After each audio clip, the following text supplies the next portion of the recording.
আসসালামু আলাইকুম প্রিয় বন্ধুগণ, আজকে আমি আপনাদেরকে অতি পরিচিত একটি দৃশ্য দেখাবো, যেটি আপনার মনে হতে পারে আরে এটা তো আমার বাড়ির পাশেই, কিন্তু না, এটা ঠিক আপনার বাড়ির পাশে নয়, কিন্তু মনে হবে সেই রকমই। সেই জন্যই আমি দৃশ্যটি আপনাদেরকে দেখাবো। চলুন সবাই দেখি। এটি আমি একটি ব্রিজের উপর থেকে দৃশ্যটি ধারণ করছি। দেখুন, মনে হবে যেন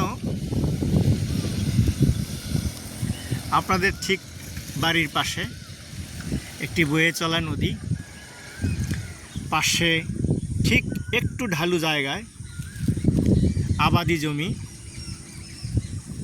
সেখানে কলা গাছ, ঘাস, ভুট্টা, বিভিন্ন ধরনের সবজি আবাদ হয়ে থাকে।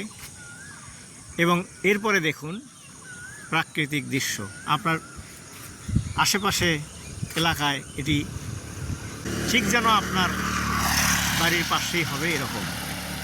তো দেশে বিদেশে দূর দূরান্তে যারা আছেন তাদেরকে এই চিরচেনা দৃশ্যটি দেখানোর জন্যই, প্রিয় মাতৃভূমির দৃশ্য দেখানোর জন্যই আমি আসলে এই দৃশ্যটি ধারণ করেছি।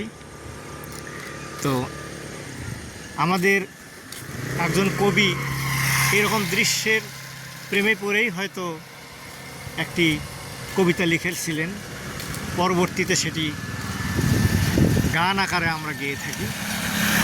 চলুন আমরা সে গানটি শুনি। এমন দেশটি কোথাও খুঁজে পাবে না কো তুমি, সকল দেশের রানী সেজে আমার জন্মভূমি, সেজে আমার জন্মভূমি, সেজে আমার জন্মভূমি। প্রিয় মাতৃভূমির দৃশ্য একবার অবলোকন করার জন্য আমি এই ভিডিওটি করলাম। আপনাদের ভালো লাগলে সবাই লাইক, শেয়ার এবং সাবস্ক্রাইব করুন, আর আমার জন্য দোয়া করবেন। আপনারাও ভালো থাকবেন।